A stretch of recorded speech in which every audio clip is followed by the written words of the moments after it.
What happens when a guy from the city accidentally contacts a guy from the country? It's not what you think.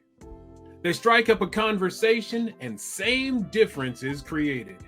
JD and Kory talk the whole gamut of life as they each see it through the prism of race. One is a 6'4" black man and one is a 5'4" white man. Tune in and find out which is which. Agree or disagree, they will make you think, strike emotional chords, and more. Stick around. You might just learn something. Welcome to Same Difference with your hosts, JD and Kory. We're sharing our stories and how our stories impacted our approach to life. We take our perspectives into having dialogue about real life topics. All right. Welcome back to another episode of Same Difference Podcast.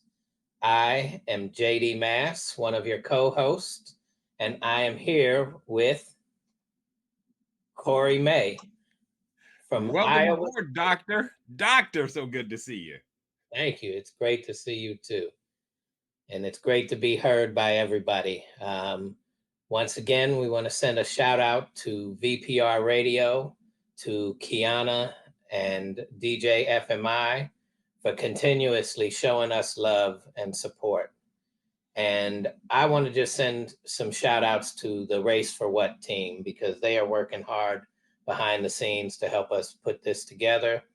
And as promotions start to kick up, they are going to be very important in that process. So Essie, Nidhi, Lamir, I just want to send a shout out to everybody who's doing the work for us. And watch out for Lamir John because he's coming. That's all I'm going to say about that. JD, I want to echo what you were saying. Thanks for the Race for What team. Thank you. The amazing work that you do makes us sound good. And to DJ FMI and Kiana the Goddess, thank you for making us look good. And I've got a couple shout outs to some friends who are listening. So if you aren't on my radar, just send us a note. Right. To my friend Justy in Cedar Rapids, thanks very much. To my friend JP, all the way up in Canada, thank you. They have told me things that they like about the show and given us a little bit of feedback as to how we can improve the show, and we appreciate that. Yes, we do. All feedback is welcome. Same difference broadcast at gmail.com. That's same difference broadcast at gmail.com. You can submit any of your questions, concerns, comments, and ideas for what you'd like to know about us and our journey through this lens of Black and white and this learning experience that we've been able to experience in our lives. And hopefully you're able to learn from us too. Oh, got one more shout out, JD. One more shout out to my friend Elizabeth, who gave me this feedback, and I want to share this with you. She is happy that we're doing this, but she was just a touch impatient because she wanted to hear us start to grapple with more of the issues. As she commented just a sentence later, I get it though, because you are meeting JD at the same time I'm meeting JD, and I just sometimes want to assume that you already know everything about each other. And then she said, keep doing what you're doing. Also to my friend Shell. Thanks, Shell. Lots of shout outs today. All right. So speaking on that though, Kory, I definitely think you and I have talked about this, and we will be getting more and more into issues as there's less and less to know about each other, or learn about each other as far as There'll always be things we're going to learn about each other, and this will be the center and focus of the podcast. But yes, part of what we're doing is not just learning about each other, and hopefully you're learning about us too, but in the learning process, we're establishing ourselves through our stories that this is how we got the perspective that we're going to be sharing with you on the topics. And there's honestly going to be more and more continuous topics at hand. And so we want to even be updating people and having live conversations, and that's all to come. And we're looking forward to building this. So thank you all for your support and great feedback. So Kory. Doctor. We've been talking quite a bit about high school and some of that age, younger age. As we're moving into adulthood, though, what were some of the social things that took place in Iowa City? What was some of the ways that you really got to hang out and experience maybe multiple cultures or just culture of Iowa City at that young going into adulthood age from late high school on? That's a great question. So we're assuming that this is all after school hours. What do we do nights and weekends? Sure. I mean, I'm sure you were social in school too, if you want to share that, but your teachers may still hold some grudges on that one. Yes. So on especially nights, a lot of times it was homework, but we would go do the usual things that anyone did in the 80s, and I am dating myself. There were video game arcades. You would hang out at the mall because that was the center of community. There were two malls in Iowa City. There was Sycamore Mall, which was on the east side, and then there was Old Capitol Mall, which was downtown, which was easy for the folks on the west side to get to, and easy for the folks on the east side to get to as well. There were movie theaters in each, there were food places in each, and that was kind of a hub from the time that you were, when you were unsupervised, let's say 12 to 15, there was a lot of the video game stuff that happened. There was the Orange Julius, which was this great orange juice drink joint that was just, it was really cool. Just good stuff. An Arby's. So if we set the scene around food and drink and entertainment, then the mall was this hub of social activity. And being that it was downtown, very close to campus, you had broad intersections of everybody: parents, teachers, students, kids. They all would go to the mall because it was the place to be. And you would go there to see people and to be seen by other people as well. In the mall, you also had your department stores, just like everybody else. J.C. Penney's. There was a local or upper Midwestern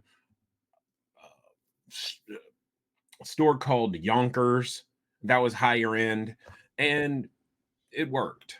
So the mall is this hub. On the weekends, though, Friday night and Saturday night, we would scoop the loop or cruise, or doing loops around downtown Iowa City. And you would have people coming in from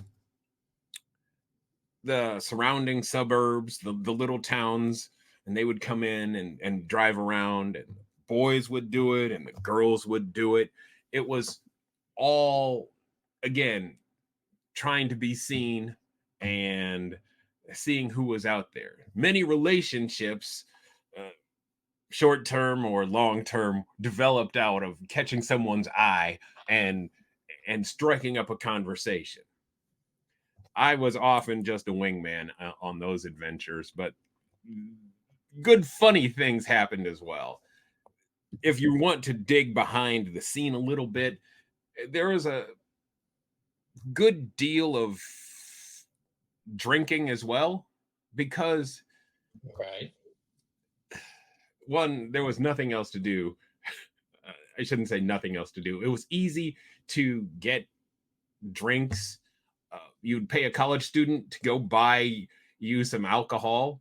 And if you had $20, they'd get you a couple of cases of beer and they keep $5-10 for themselves. It was easy to do. It was easy to manipulate the system. And then we'd go sit down by the river, talk a whole bunch of teenage nonsense, throwing the cans or the bottles into the river. Sometimes we'd recycle because we were trying to do the right thing. But so that's why our Mississippi, St. Louis region had all these cans and trash because of you guys up in Iowa. Thanks a lot. At least I know who did. Remember, when you're a teenager, your brain is not fully developed. And that's my story. That's my alibi. I'm going to stick with that. As we progressed, though, once we graduated from high school, it was 1986 that the laws for drinking changed. When I was younger, the drinking age was 18. So I was 9 or 10. I remember reading that the drinking age changed to 18, and it was there. It had changed to 18? Yeah, it was. We used to hear stories of like Kansas, you could be 16 or whatever kind of thing. And like, we didn't know whether that shit was true or what, but I guess some places, yes. Well, yeah. Well, we would hear that same sort of thing about if you went to Wisconsin, you could get beer at 18. Well, I remember that when I turned 18, it was still kind of not so much toxic. I couldn't get into the bars yet, but I was 18, which meant I could drive and I could vote. Well, actually, you could drive at 16. You could get your permit at 14. As long as there was an adult in the car, you could drive at 15. And then at 16, you could get your driver's license and go on. But I remember distinctly. What happens when you live where country roads are dirt and everything? Sorry. Oh, you got jokes. That's another shot. Yes. That's another shot. Okay. All right. JD got jokes.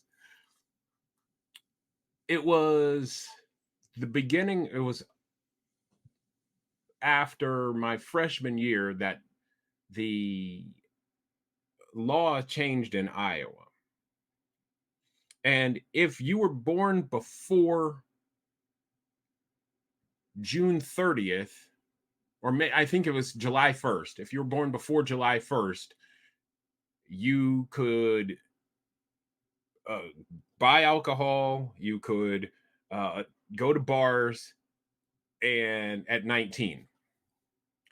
If you were after the July 1st deadline, you had to wait until you were 21 to drink in bars. And there was this giant schism between the ages because now there was no one who was 18, or there was no one who was 19 after July 1st. There was just this big kind of wasteland until you were turning 21, and then you jumped in, and then you jumped in, and then you jumped in. And 2 years later, I had a number of friends who were freshly minted into being able to drink, and it was no big deal for all of us. We've been here for a couple years, man. But you were one of the ones that made the cut, to speak. Oh, yeah. And had other friends that did not. Oh, that absolutely. It was a little bit awkward, but at some point or another, your friends circles changed a little bit because you hung out with the folks that could drink. And if you were going to be dry, you'd hang out with your friends who couldn't drink. No big deal. But socializing there was just, at some point, the novelty of being able to drink just wore off.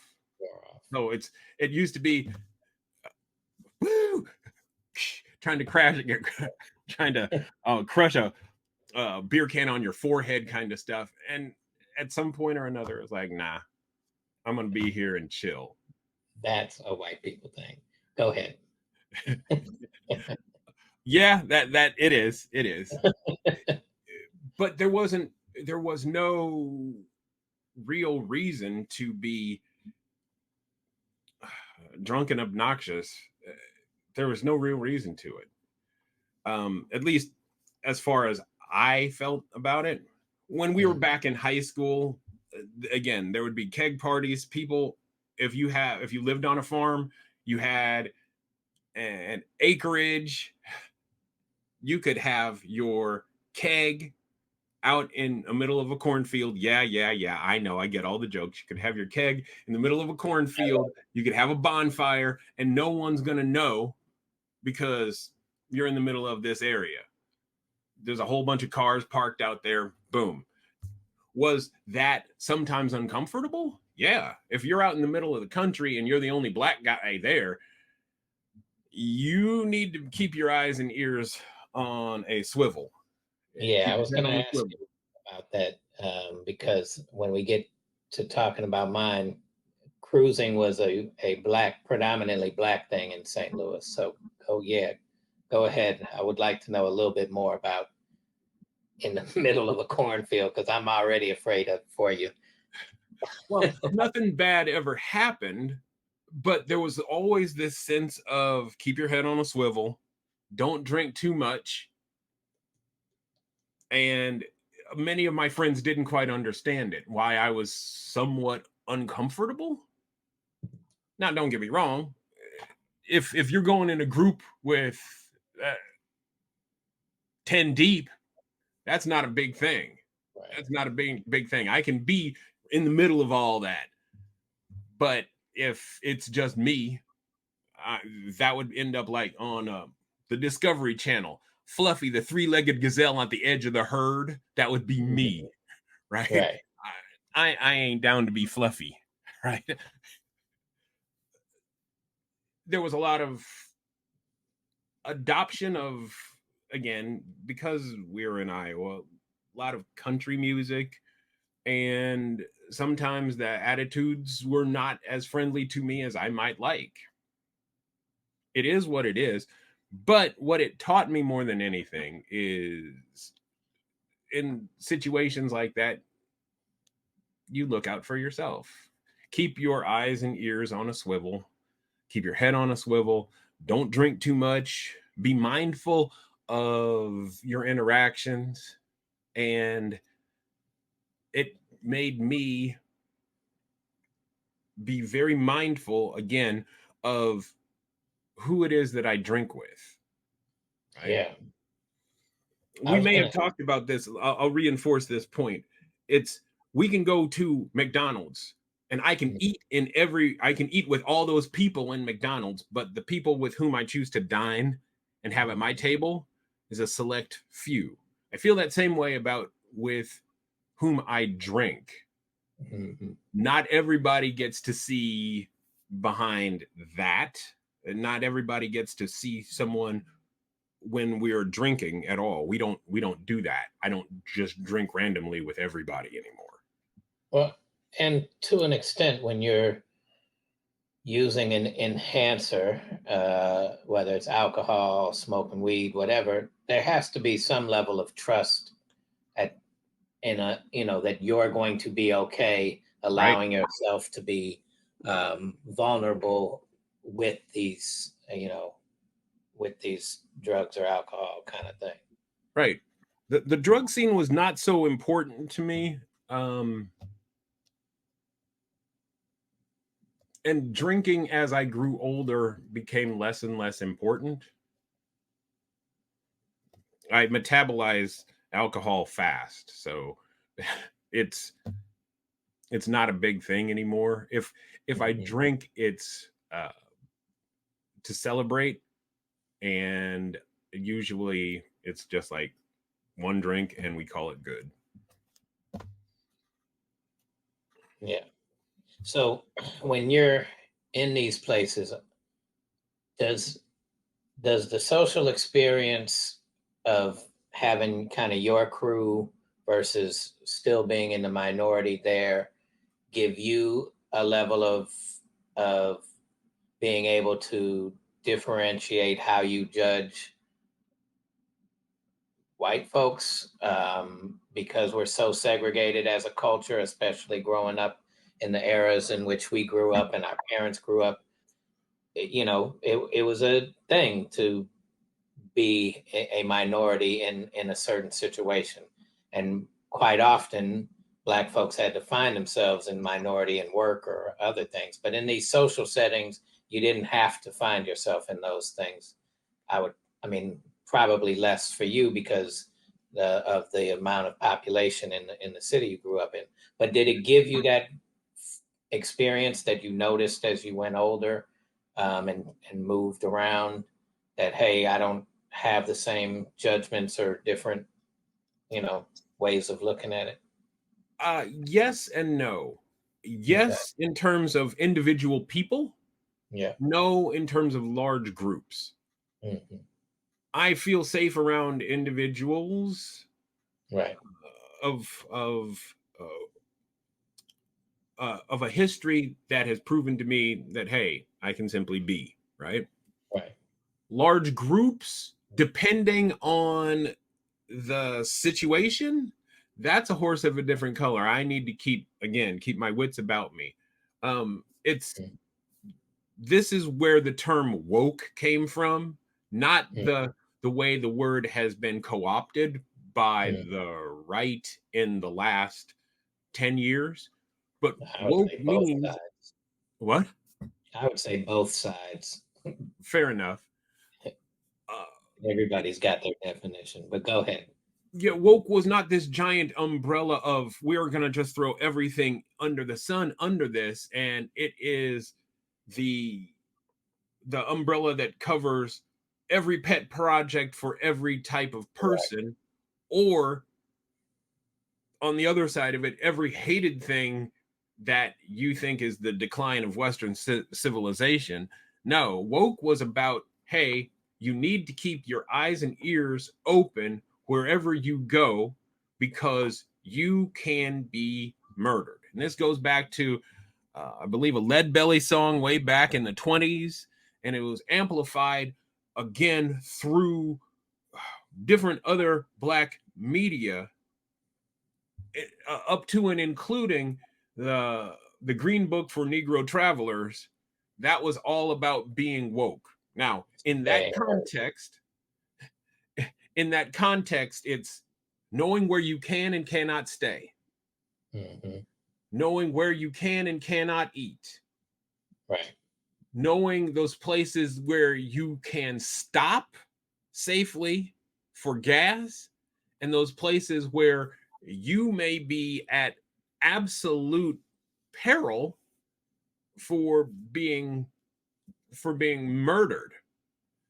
And that's woke right there. Right. That's not diminishing everybody else, but it is saying you need to pay attention to where you live, where you are. Don't be like I alluded to in the minute a minute ago, Fluffy, the three-legged gazelle on the edge of the herd, because you gonna get taken out like that. So to piggyback and flip side on that, like, our thing was don't get caught sleeping, right? Right. Perfect. And that's the sort of, That's the flip 12-inch dance mix. That's the side. B side of being Right, woke. exactly, of being Yeah. woke. Don't be caught sleeping is the B side of being woke. Right. Interchangeable. Hmm. Perfect analogy. And so you would pay attention where you were going.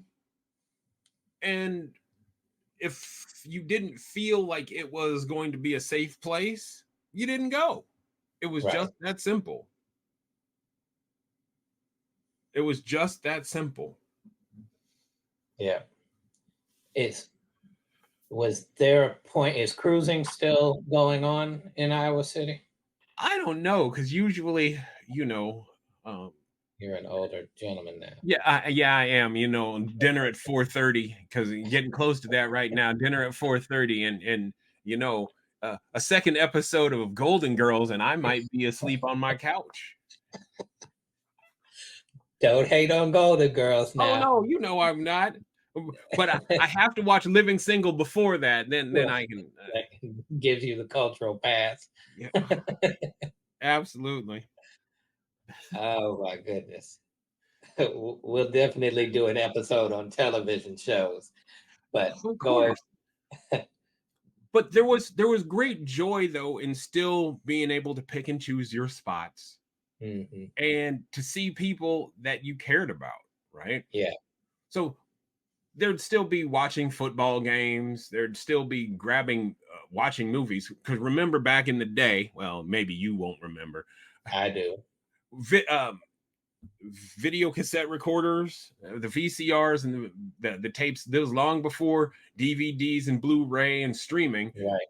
You would rent videos, and you'd go to somebody's house, and you might have 15 people in your basement watching a movie on a television, and maybe one or two depending on what time the whole thing starts. Sometimes, hey, be here at 5 o'clock, we've got a whole bunch of movies, and we'd leave at 12:30 or 1 o'clock in the morning, go on home, boom.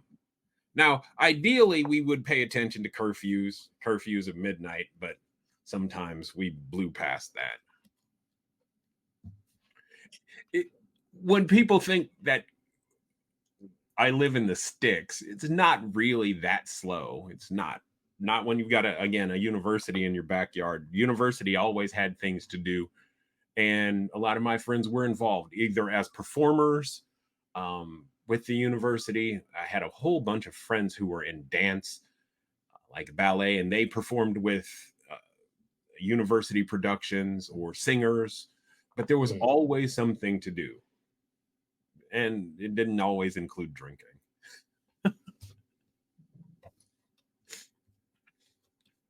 So, as you went off to college, and I know we'll talk more about that, you went away from Iowa.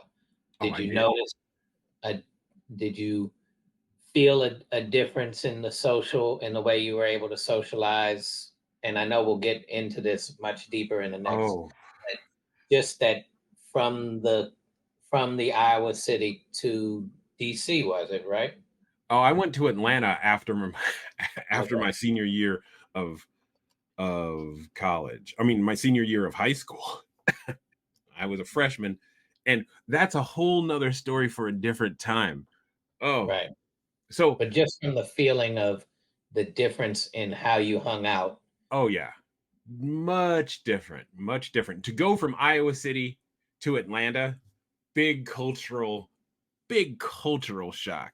Now, Yeah. you were had asked me about cruising, and Yeah, I will give you a very brief story about please. cruising. It's between my junior and senior years. Junior year is in the rearview mirror, and we're all looking forward to our senior year. And what do we do on a weekend? We go scoop the loop. We go cruising through downtown Iowa City. There was just a course that everybody would go through, and we'd look to see the girls, and they'd look to see us as guys, and sometimes someone would talk. We're having a great night. That is until one of my homeboys decides to moon everybody on Clinton. Okay. And there's some cat calls and everything, but it was a good plan. It was a great plan, and it would have worked, except there was a police car in the alley. And all of a sudden, there's red lights in the rearview mirror. And our driver, I'm keeping names anonymous because I want to protect the somewhat innocent, decides that he's going to run. He's going to drive and outrace the cop. Well, we learned real quickly that that wasn't going to happen. The lights are on, and the officer pulls out his revolver and points it at the driver. We stop From like beside it or from behind? from beside it. And he Wow. veers up in front of it, and he's got his gun out and he's pointing it at the driver. Now, I stand out in most crowds, as everybody can guess. And we get out, and the officer barks, I saw an ass out of one of these. I saw someone's ass out of these windows. And I step forward and say, it wasn't me. And he looks me up and down and says, I know, son, it was a white one. And in that moment, it was okay to be different. I bet. He goes on to say, that's not cool. Bad things can happen. Don't let it happen again. Everybody in there is duly chastened. We get back in the car and we all start to laugh. And they say, Kory, why you took control of that situation? And I said, it was the only thing that I knew to do to make sure my ass was covered. Right. They fell out laughing. And there you go. There you go. So, JD, enough talking about me and my butt. Here's my question for you. You mentioned cruising culture. It sounds like it was largely Black in University City. St. Louis. Tell me about that, and tell me stories about how you felt in the cruising culture. So yeah, like you, we had several malls that we would go to hang out during the day. And cruising was mainly a Sunday thing. So for us, it started off at Forest Park, which, if you know anything about St. Louis, Forest Park is our huge park in the middle of the city. I want to say it's the second largest, from what I heard, of an inner city park. Got the zoo, got the art museum, several other museums, history and different museums, you know, botanical like little domes, and the science center. So there's all these windy roads, ponds, and things. It's a beautiful place to hang out and just chill and, you know, inside the city, but not really in the city life. And Sunday, that's where cruising took place during the daytime. And so that was when I first experienced it. Oh my goodness. I was so happy to see it, because as much as Black culture took care of me and my friends' families took care of me, I was always concerned about, you know, where we could go and hang out and sort of be safe. And like parties, you always had this element of, when are the police going to be called, and when, you know, when is this thing going to be broken up, whether it was at a church, at an event. You know, the skating rink was another place that was kind of a safe haven. But when we got old enough to drive and go out to the park on Sunday, oh my gosh, it was just lined up cars, and you would cruise through, and then you would cruise again through, and then you would find your place to park, so that as the opposite sex was cruising through, they would get to see you, and maybe they would want to stop and holler, right? So you do your scoping, and then you do, you know, you look for your kind of place. And as time went on, you kind of got used to, hey, this is our area where we want to go and hang out. This is our area where we want to go and hang out. And that was a huge, I mean, that was just fun times.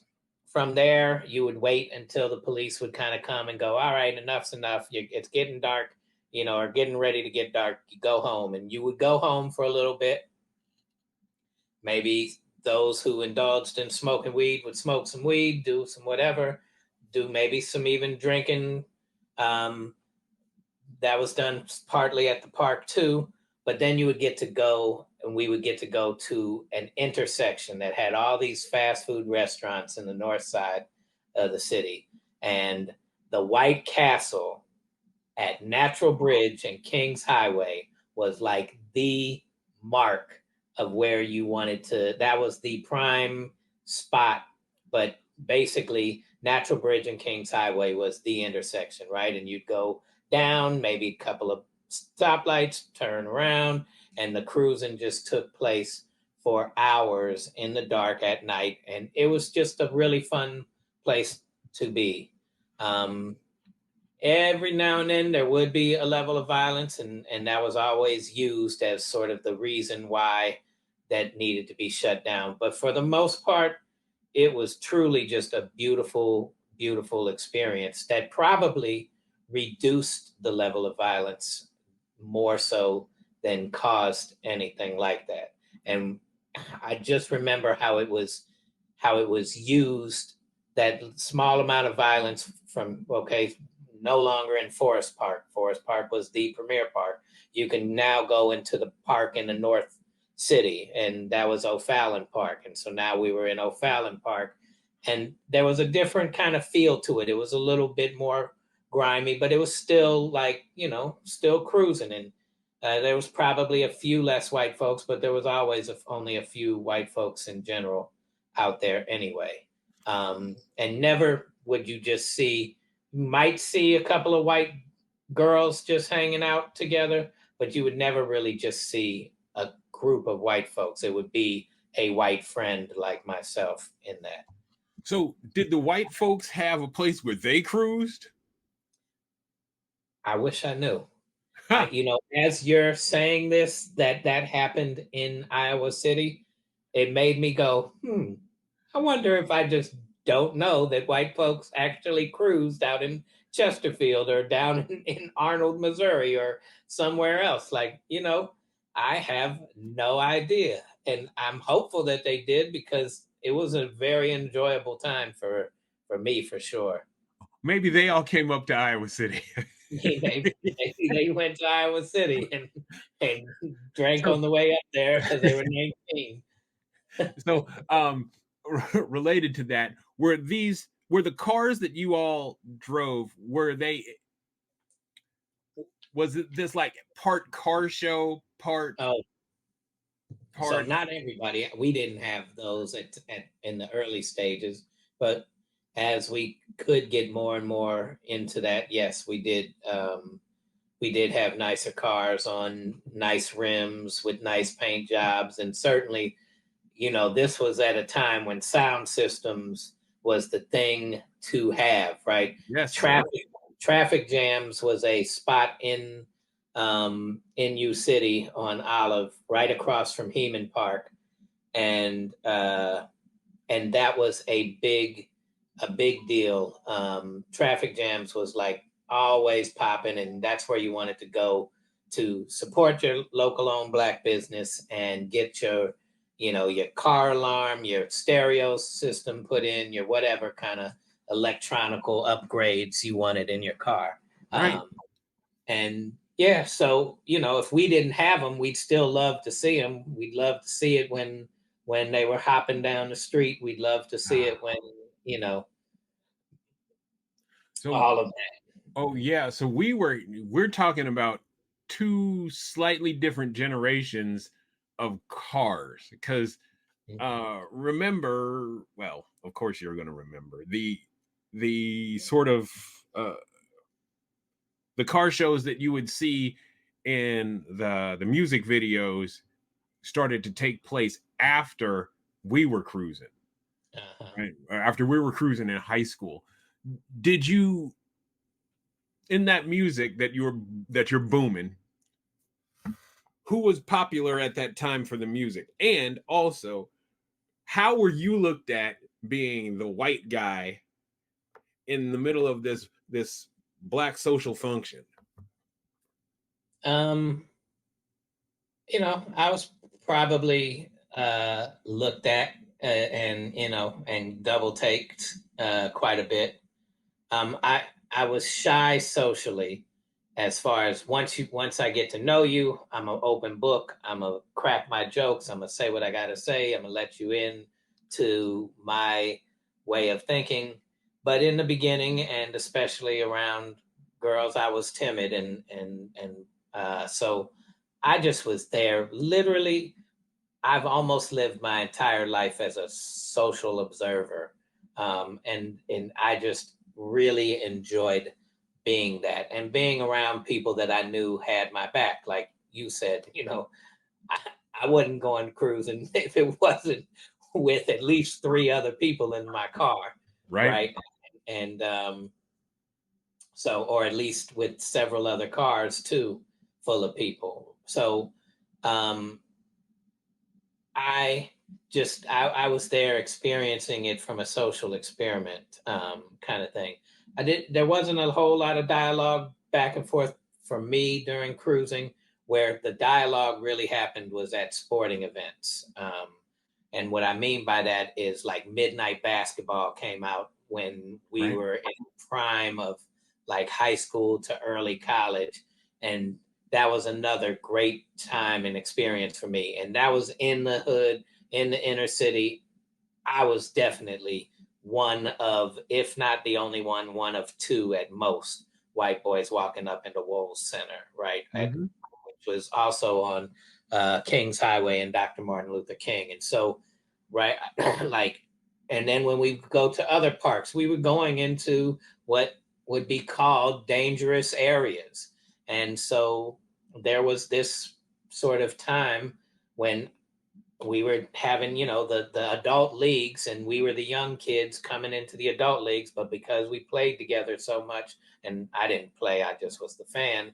Um, we, they knew everybody, and that's where I would get challenged sometime, or somebody drunk would come up talking shit, and up the police are here, and this, that, and the other, or y'all soft, or you know, um, white boy, what's up with this, that, and the other. And sometimes you'd get sort of the cool guy who you could see that led sort of his social group. And he would come up and just actually be cool with me. And that way, that helped me because everybody else would see him being cool with me. Then I didn't have to be challenged by Right. everybody, right? Right.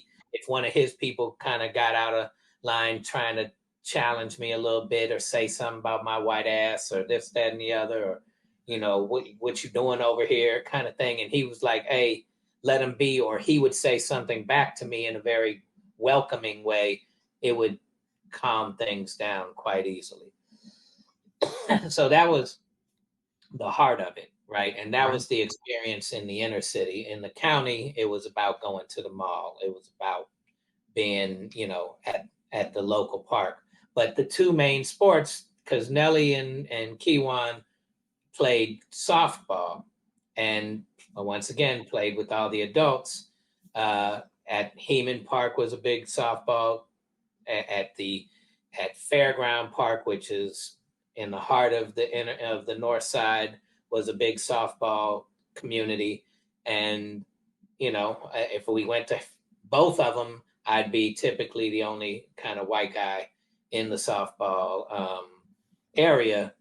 But in U City, it would be different. In the inner city, it would be a lot more stairs and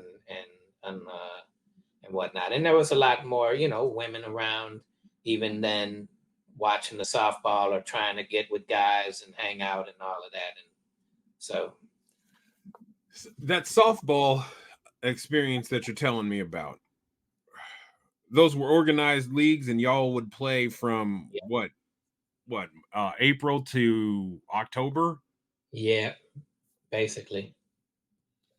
every weekend. And sometimes on Monday nights or Wednesday nights or whatever. One night Mm. on the weekend. I mean, one night during the week, one day during the weekend. Mhm. And you could have 2, 3 games going on, right? Like you'd have or maybe 2 games on the same day, kind of thing. Right. If you had one early on the weekend and then another one later. But yeah, And it's fun. did the community show up for that? I mean, Oh, yeah, definitely. And not only did they show up, but like the people who played, it was so many that their families would be there, their friends, and then they would watch the other teams play as they were kind of hanging out and just it was a good, baseball is great for drinking beers and talking shit, right? It really is. So softball being the same thing, just with a different type of style of pitching, it's great for drinking beers, talking shit, even barbecuing, and just having a really good social atmosphere built in. Absolutely. So did you play much at all, or were you for Again, softball? You were the guy keeping my stats? sport growing up was tennis. I did play little league baseball, but by the time we got to softball, I was just ready to be a fan. I liked my belly, and I was good. I was good for just being a fan. Got you. Got you. So tell I me would. more.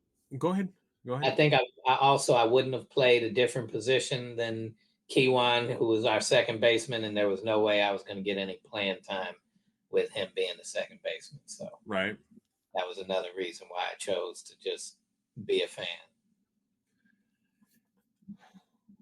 When you were talking about midnight basketball, that's that was in what, the early 90s? Yeah. Mm-hmm. Early to mid 90s. Yeah. That is fascinating. So here's where some of my life has come back to full circle. That came out in it was a crime bill, Right. and that money was allocated to states so that Right. they could have midnight basketball, because they found that young people, including young black men, would get themselves into danger between 11 and One or two. I think it was 11 and 2 in the morning. Uh-huh. So when the policymakers were making policy, they said, we'll open up gyms, we'll give basketballs, we'll pay for this. And all of a sudden, these midnight basketball leagues developed across the country. Mm-hmm. When you were watching that, was there a community presence in that, so that fans turned out to watch these ball games? Oh, Or yeah. I mean, again, this was from being in the county, which U City is still part of the county. The midnight basketball took place in the inner city. And so it wasn't a lot of folks from where we grew up, but it was all of my friends that played basketball, and I would go to watch. And even if they weren't playing, we would go. We were ingrained in that community of basketball players at that time, and we would just go and watch. And it would be, man, it would be a fun experience, because you'd see shit talking, you'd see people getting dunked on, you'd see, the announcer had his jokes and everything. And I can remember my friends having children right around that time, starting to have young kids, and I would be holding the kids, and it would just be a real fun community thing. And Wells was, if you didn't know the inner city, right? If it right. was my aunt and uncle coming and be like, "Hey, I want to join you for midnight basketball," they would go inside walls, see all of the fence, so to speak, looking like crap on the windows and the Mhm. door windows, and have to go through the security to get in. And they would see that even during the day and be like, "This is where we're going. I don't feel safe." And um, I I loved it. I did. It just, it reminds me, like when I was in college, because most inner city colleges, large colleges are in the inner cities of these, populations.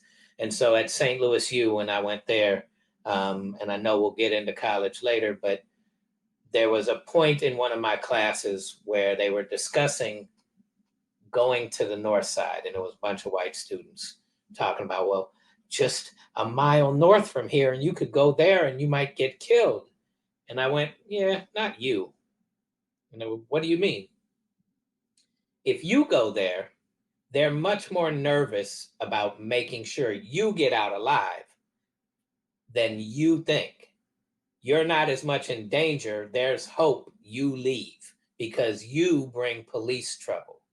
You getting hurt means somebody's going to jail, and they don't even care about investigating who did it if it's not an easy investigation. Right. We're going to pin this on somebody, somebody's going to jail. So white people's presence in those areas, you're actually safer than you think because there's not a history of random acts of violence against white folks, even in a retaliation to random mass killings against Black folks Right. in the white community. But we project, we hear the violence, we project, there's been racism, so we think you're going to want revenge. We project all these things, and it became this whole thing of, like, I can remember being dropped off into certain communities during the day, and you just see boarded up buildings and halfway burnt down buildings. And, Mm-hmm. St. Louis North Side was left for shit when white flight took place. Right. And my aunt or somebody would drop me off and go, you come down here? And they would feel bad that people had to live that way. It wasn't judgmental, but it was still a fear and a like, oh my God, I did not know. And I'm like, yeah, you live, it only took us 15 minutes to get down here. Right. There's so much of this unknown that it was an experience that they didn't know. And I have become so comfortable in that setting that it didn't it I have to remind myself constantly, even now, if I go around Black folks, I have to remind myself, these Black folks don't know you, stupid. Like, you can't just be everything you think you can be. Or around white folks, like, oh, you really don't know that experience very much. Right. And so it was like I said, I just have looked at my life as a social experiment slash just as a social observer. And At some point, we need to discuss the functions of police, right? I mean, you hit on something here. The way someone described it for me was that depending on the neighborhood, and I think we can see this, if it's a wealthy neighborhood, the police are designed to keep the bad people out. yeah, And then if it's a bad neighborhood, they're supposed to keep the people in. And I think if we're watching some of these riots, and I use the term loosely, please do. we watch and watch where things are confined because they're never going out to the suburbs, so to speak. They go to the places that can be destroyed, Right. and then gentrified. There's a power dynamic in this.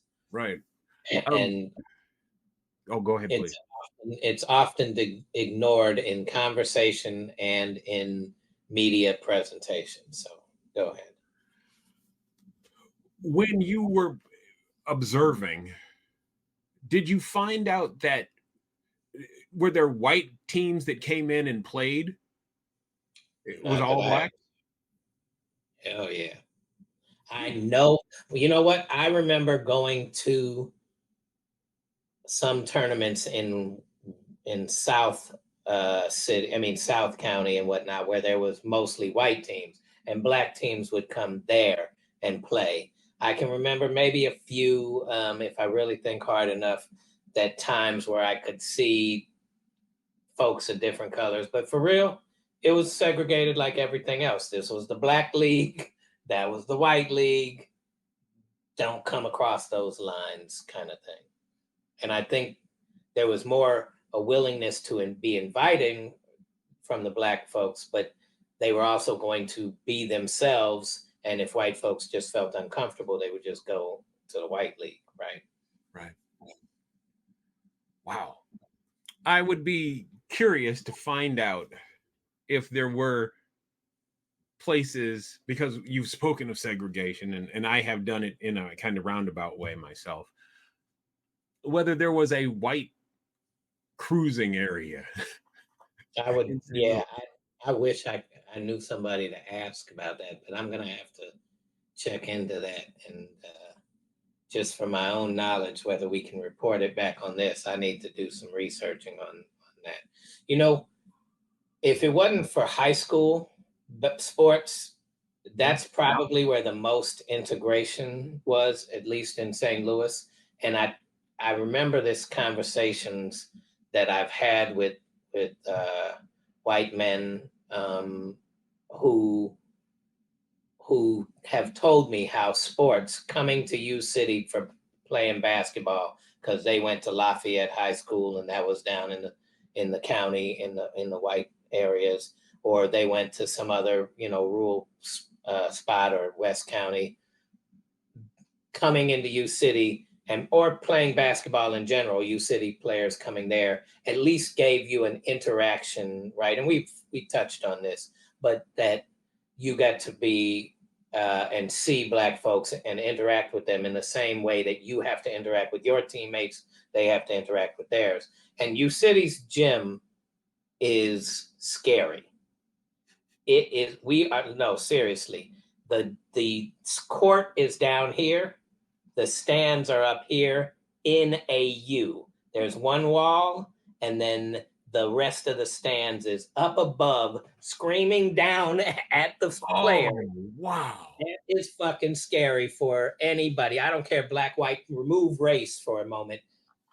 That is a scary place to come and play a basketball game in somebody's home, right? At most places you go, everybody's sitting on the ground. No, we are sitting up above and looking down. We're at the level, like the bottom seats is at the level of the basket, right? So Whoa. looking down at everybody, that's a pretty daunting place. And so imagine white folks coming into this, playing this majority Black team with, the stands had more speckled of white parents that, came to support the community or whatever.